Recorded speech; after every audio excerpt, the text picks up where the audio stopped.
power of attorney? How are they held accountable? Welcome to Barry's Bites.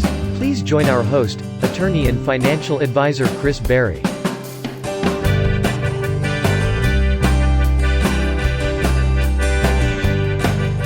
The first thing to understand is when you're serving as a power of attorney for someone, you're wearing this hat, and you're wearing the hat of what's called a fiduciary. And this is going to be whether you're a financial power of attorney, this is if you're a trustee, if you're a personal representative under a will. With all of these roles, you owe a fiduciary responsibility to the person that has appointed you. By law, by accepting that role of power of attorney, you owe a duty to act on behalf of that person.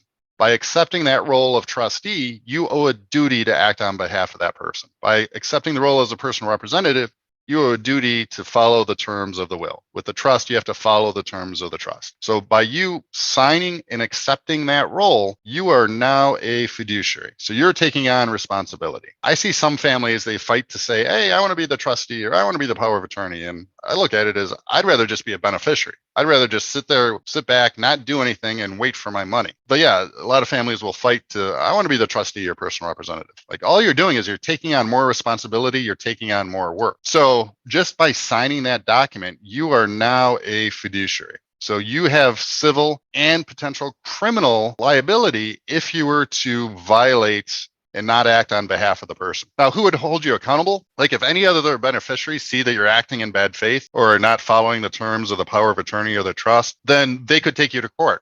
And they could take you both to court civilly as well as financially. And if I'm not mistaken, you could be liable for, I think, even treble damages.